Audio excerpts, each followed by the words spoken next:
ಆಕಾಶವಾಣಿ ಪ್ರದೇಶ ಸಮಾಚಾರ ಓದುತ್ತಿರುವವರು ಸಹನಾ.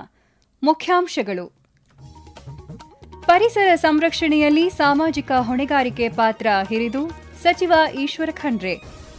ಮಹಾತ್ಮ ಗಾಂಧಿ ನಗರಾಭಿವೃದ್ಧಿ 2ನೇ ಹಂತದ ಯೋಜನೆಗೆ ಇದೇ 18ರಂದು ಶಿಲಾನ್ಯಾಸ. ವಿಧಾನ ಪರಿಷತ್ ಸದಸ್ಯ ಐವನ್ ಡಿಸೋಜಾ. ಆಂಧ್ರಪ್ರದೇಶದ ಕರ್ನೂಲ್ ಜಿಲ್ಲೆ ಬಳಿ ಅಪಘಾತ, ಪ್ರಧಾನಮಂತ್ರಿಗಳಿಂದ ಪರಿಹಾರ ಘೋಷಣೆ. ರಾಜ್ಯದಲ್ಲೇ ಅತಿ ಹೆಚ್ಚು ತಾಪಮಾನ 45 ಡಿಗ್ರಿ ಸೆಲ್ಸಿಯಸ್ ಕಲಬುರಗಿಯಲ್ಲಿ ದಾಖಲು. ಪ್ರಕೃತಿ ಪರಿಸರ ಸಂರಕ್ಷಣೆ ಹಾಗೂ ಹಸಿರು ಹೊದಿಕೆ ಹೆಚ್ಚಳದಲ್ಲಿ ಸುಸ್ಥಿರ ಸಾಂಸ್ಥಿಕ ಸಾಮಾಜಿಕ ಹೊಣೆಗಾರಿಕೆ ಪಾತ್ರ ಹಿರಿದಾಗಿದೆ ಎಂದು ಅರಣ್ಯ, ಜೀವಿಶಾಸ್ತ್ರ ಮತ್ತು ಪರಿಸರ ಸಚಿವ ಈಶ್ವರ ಬಿ ಖಂಡ್ರೆ ಅಭಿಪ್ರಾಯಪಟ್ಟಿದ್ದಾರೆ. ಕರ್ನಾಟಕ ವಾಣಿಜ್ಯ ಮತ್ತು ಕೈಗಾರಿಕಾ ಒಕ್ಕೂಟ ಎಫ್ಕೆಸಿಸಿಐ ಆಯೋಜಿಸಿದ್ದ ಶೃಂಗಸಭೆ 2026ರ ಪೂರ್ವಭಾವಿ ಕಾರ್ಯಕ್ರಮ ಉದ್ದೇಶಿಸಿ ಮಾತನಾಡಿದ ಅವರು, ಜಾಗತಿಕ ತಾಪಮಾನ ಏರಿಕೆ ಹಾಗೂ ಹವಾಮಾನ ಬದಲಾವಣೆಯ ಪರಿಣಾಮಗಳ ಕಾಲಘಟ್ಟದಲ್ಲಿ ನಿಂತಿದ್ದು, ಈ ಸಂದರ್ಭದಲ್ಲಿ ಸುಸ್ಥಿರ ಅಭಿವೃದ್ಧಿ, ಹವಾಮಾನ ಚೇತರಿಕೆ ಮತ್ತು ಸಮಗ್ರ ಪ್ರಗತಿಯ ಕಾರ್ಯತಂತ್ರಕ್ಕೆ ಸಾಂಸ್ಥಿಕ ಸಾಮಾಜಿಕ ಹೊಣೆಗಾರಿಕೆ ಚಾಲಕ ಶಕ್ತಿಯಾಗಿದೆ ಎಂದರು. ಕರ್ನಾಟಕವು ಈ ಪಯಣದಲ್ಲಿ ವಿಶಿಷ್ಟ ಸ್ಥಾನದಲ್ಲಿದೆ. ಜಾಗತಿಕ ಜೀವ ವೈವಿಧ್ಯತೆಯ ಅದ್ಭುತ ತಾಣವಾದ ಪಶ್ಚಿಮ ಘಟ್ಟಗಳನ್ನು ಹೊಂದಿದ್ದು, ಹಲವು ಬಗೆಯ ವಿಶಿಷ್ಟ ಸಸ್ಯ ಸಂಕುಲ, ಪ್ರಾಣಿ ಸಂಕುಲ, ಪಕ್ಷಿ ಸಂಕುಲ ಹಾಗೂ ಕೀಟ ಸಂಕುಲಗಳ ತಾಣವಾದ ಈ ಸಮೃದ್ಧ ಕಾನನವನ್ನು ಸಂರಕ್ಷಿಸುವ ಜವಾಬ್ದಾರಿ ಎಲ್ಲರ ಮೇಲಿದೆ ಎಂದರು. ಹಲವು ಜೀವನದಿಗಳ ಮೂಲವೇ ಪಶ್ಚಿಮ ಘಟ್ಟವಾಗಿದ್ದು, ಮಳೆಯ ಮಾರುತಗಳನ್ನು ತಡೆದು ದೇಶಾದ್ಯಂತ ವ್ಯಾಪಕವಾಗಿ ಮಳೆ ಸುರಿಸುವಂತೆ ಮಾಡುವ ಪಶ್ಚಿಮ ಘಟ್ಟಗಳನ್ನು ಉದ್ದಿಮೆದಾರರು ಕೇವಲ ಒಂದು ಸಂಪನ್ಮೂಲವಾಗಿ ನೋಡದೆ ಭವಿಷ್ಯದ ಪೀಳಿಗೆಯ ಜೀವನಾಡಿಯಾಗಿ ನೋಡಬೇಕು ಎಂದು ಹೇಳಿದರು. ಮಹಾತ್ಮ ಗಾಂಧಿ ನಗರಾಭಿವೃದ್ಧಿ 2ನೇ ಹಂತದ ಯೋಜನೆಯಡಿ ರಾಜ್ಯ ಸರ್ಕಾರದಿಂದ ಮಂಗಳೂರು ಮಹಾನಗರ ಪಾಲಿಕೆಗೆ 165 ಕೋಟಿ ರೂಪಾಯಿ ವೆಚ್ಚದ ಕಾಮಗಾರಿಗಳಿಗೆ ಅನುದಾನ ಬಿಡುಗಡೆಯಾಗಿದ್ದು, ಕಾಮಗಾರಿಗಳ ಶಿಲಾನ್ಯಾಸ ಕಾರ್ಯಕ್ರಮ ಇದೇ 18ರಂದು ನಡೆಯಲಿದೆ ಎಂದು ವಿಧಾನ ಪರಿಷತ್ ಸದಸ್ಯ ಐವನ್ ಡಿಸೋಜಾ ತಿಳಿಸಿದ್ದಾರೆ. ಮಂಗಳೂರಿನಲ್ಲಿಂದು ಸುದ್ದಿಗಾರರೊಂದಿಗೆ ಮಾತನಾಡಿದ ಅವರು, ನಗರಾಭಿವೃದ್ಧಿ ಸಚಿವ ಬೈರತಿ ಸುರೇಶ್ ಅವರು ವಿವಿಧ ಕಾಮಗಾರಿಗಳಿಗೆ ಚಾಲನೆ ನೀಡಲಿದ್ದಾರೆ. ಮರವೂರು ಸೇತುವೆ ಬಳಿ 3 ಕೋಟಿ ರೂಪಾಯಿ ವೆಚ್ಚದ ಕಾಮಗಾರಿ, ವೆಲೆನ್ಸಿಯಾ ಚರ್ಚ್ ಬಳಿ 1.95 ಕೋಟಿ ರೂಪಾಯಿ ವೆಚ್ಚದ ಕಾಮಗಾರಿ, ಚಿಲಿಂಬಿಗುಡ್ಡೆ ಬಳಿ 2 ಕೋಟಿ ರೂಪಾಯಿ ವೆಚ್ಚದ ಕಾಮಗಾರಿಗಳಿಗೆ ಅವರು ಚಾಲನೆ ನೀಡುವರು ಎಂದರು. ಮಂಗಳೂರು ನಗರದಲ್ಲಿ ಒಳಚರಂಡಿ ಸಮಸ್ಯೆ ಸಾಕಷ್ಟು ಬಿಗಡಾಯಿಸಿದೆ. ನದಿ, ಬಾವಿ ಸೇರಿದಂತೆ ಜಲಮೂಲಗಳು ಒಳಚರಂಡಿ ನೀರಿನಿಂದಾಗಿ ಕಲುಷಿತವಾಗಿವೆ. ಈ ನಿಟ್ಟಿನಲ್ಲಿ 1,250 ಕೋಟಿ ರೂಪಾಯಿಗಳ ಸಮಗ್ರ ಒಳಚರಂಡಿ ಯೋಜನೆಗೆ ಡಿಪಿಆರ್ ಸರ್ಕಾರಕ್ಕೆ ಸಲ್ಲಿಕೆಯಾಗಿದೆ. ಈ ಯೋಜನೆ ಅನುಷ್ಠಾನದ ನಿಟ್ಟಿನಲ್ಲಿ ಸ್ಥಳೀಯ ಜನಪ್ರತಿನಿಧಿಗಳು ಒಟ್ಟಾಗಿ ರಾಜ್ಯ ಸರ್ಕಾರವನ್ನು ಮನವರಿಕೆ ಮಾಡಬೇಕಾಗಿದೆ ಎಂದು ಐವನ್ ಡಿಸೋಜಾ ಹೇಳಿದರು.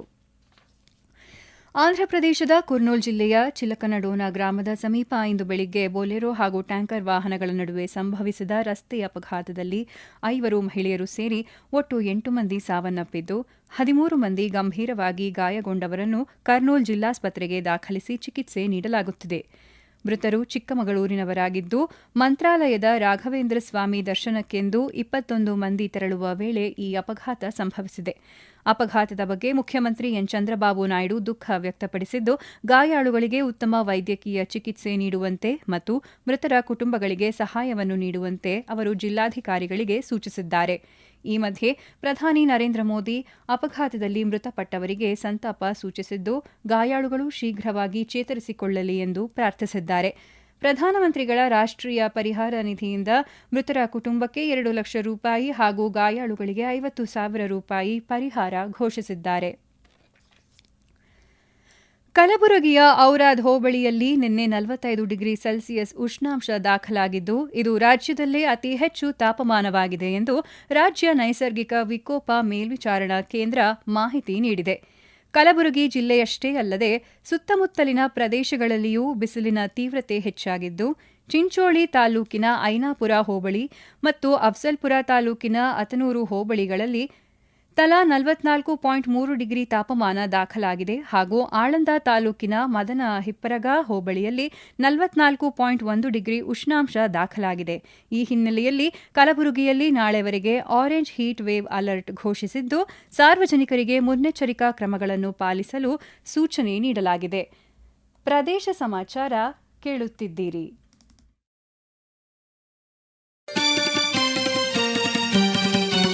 ನಮ್ಮ ಎಲ್ಲಾ ರಾಷ್ಟ್ರೀಯ ವಾರ್ತೆಗಳು ಹಾಗೂ ಪ್ರದೇಶ ಸಮಾಚಾರ ಈಗ ಆಕಾಶವಾಣಿ ನ್ಯೂಸ್ ಕನ್ನಡ ಯೂಟ್ಯೂಬ್ ಚಾನೆಲ್ನಲ್ಲಿ ಲಭ್ಯ.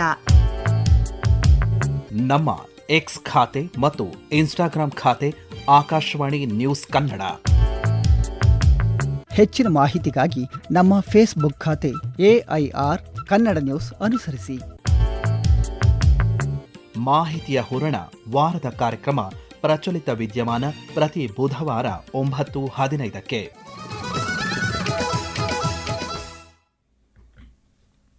ಕೇಂದ್ರ ಸರ್ಕಾರ ಜಾರಿಗೆ ತಂದಿರುವ ನಾರಿ ಶಕ್ತಿ ವಂದನಾ ಕಾಯ್ದೆಯು ಭಾರತದ ಪ್ರಜಾಪ್ರಭುತ್ವದ ಇತಿಹಾಸದಲ್ಲಿ ಹೊಸ ಯುಗದ ಉದಯವಾಗಿದೆ ಎಂದು ದಾವಣಗೆರೆ ಜಿಲ್ಲಾ ಮಹಿಳಾ ನಾಯಕಿ ಗಾಯತ್ರಿ GM ಸಿದ್ದೇಶ್ವರ್ ಅಭಿಪ್ರಾಯಪಟ್ಟರು.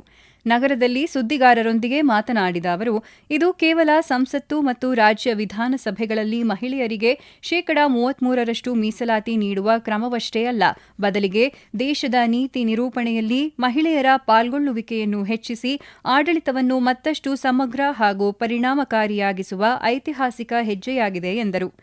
ಮಹಿಳಾ ನೇತೃತ್ವದ ಅಭಿವೃದ್ಧಿಯಿಂದ ಮಾತ್ರ ಭಾರತವನ್ನು ಜಾಗತಿಕ ಮಟ್ಟದಲ್ಲಿ ಉನ್ನತ ಸ್ಥಾನಕ್ಕೇರಿಸಲು ಸಾಧ್ಯ ಎಂಬ ಪ್ರಧಾನಿ ನರೇಂದ್ರ ಮೋದಿಯವರ ಆಶಯಕ್ಕೆ ಈ ಕಾಯ್ದೆ ಪೂರಕವಾಗಿದೆ ಎಂದು ಅವರು ಪ್ರತಿಪಾದಿಸಿದರು. ಮಹಿಳಾ ಸಬಲೀಕರಣ ಮತ್ತು ಹಕ್ಕುಗಳ ರಕ್ಷಣೆಗಾಗಿ ಗಮನ ಹರಿಸುತ್ತದೆ ಎಂದು ವಿಜಯಪುರದ ಅಕ್ಕನ ಅರಿವು ಬಳಗದ ಸದಸ್ಯೆ ಸವಿತಾ ಅಭಿಪ್ರಾಯಪಟ್ಟಿದ್ದಾರೆ. ಕೋಲಾರ ಜಿಲ್ಲೆಯಲ್ಲಿ ಅರಣ್ಯ ಪ್ರದೇಶದ ಪ್ರಮಾಣ ಕೇವಲ 4% ಬೇಸಿಗೆಯ ಬಿಸಿಲಿಗೆ ಒಣಗುತ್ತಿರುವ ಅರಣ್ಯವನ್ನು ಕಾಡ್ಗಿಚ್ಚಿನಿಂದ ರಕ್ಷಿಸಲು ಜಿಲ್ಲಾ ಅರಣ್ಯ ಇಲಾಖೆಯು ಬೆಂಕಿ ರೇಖೆ ನಿರ್ಮಾಣದಂತಹ ವೈಜ್ಞಾನಿಕ ಕ್ರಮಗಳಿಗೆ ಮುಂದಾಗಿದೆ.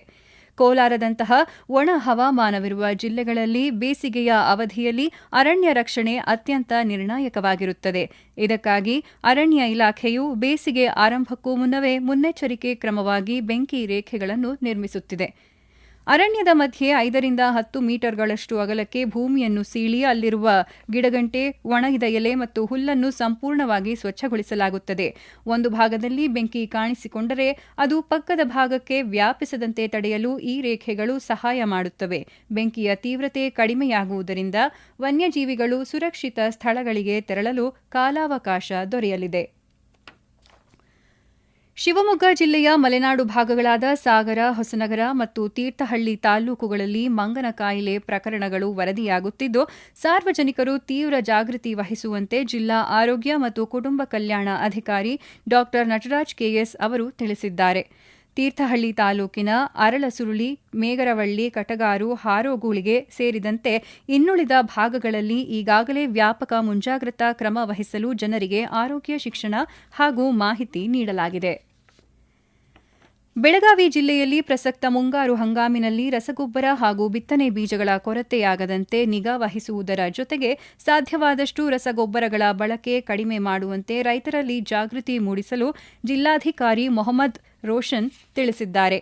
ಜಿಲ್ಲಾಧಿಕಾರಿಗಳ ಕಚೇರಿ ಸಭಾಂಗಣದಲ್ಲಿಂದು ನಡೆದ ಪ್ರಸಕ್ತ ಸಾಲಿನ ಮುಂಗಾರು ಹಂಗಾಮಿಗೆ ರಸಗೊಬ್ಬರ ಹಾಗೂ ಬಿತ್ತನೆ ಬೀಜಗಳ ಸಮರ್ಪಕ ಪೂರೈಕೆ ಹಾಗೂ ಭೂತಾಯಿ ರಕ್ಷಣೆ ಕಣ್ಗಾವಲು ಸಮಿತಿ ಸಭೆಯಲ್ಲಿ ಮಾತನಾಡಿದ ಅವರು, ಕಳೆದ ಬಾರಿ ಜಿಲ್ಲೆಯಲ್ಲಿ ರಸಗೊಬ್ಬರ ಬಳಕೆಯಲ್ಲಿ ಕಡಿಮೆಯಾಗಿದ್ದು, ಈ ಬಾರಿಯೂ ಅಧಿಕಾರಿಗಳು, ರಸಗೊಬ್ಬರ ಪೂರೈಕೆದಾರರು ಸಮನ್ವಯ ಸಾಧಿಸಿ ರೈತರಲ್ಲಿ ರಸಗೊಬ್ಬರ ಬಳಕೆಯನ್ನು ಕಡಿಮೆ ಮಾಡಲು ಜಾಗೃತಿ ಮೂಡಿಸಬೇಕು ಎಂದರು.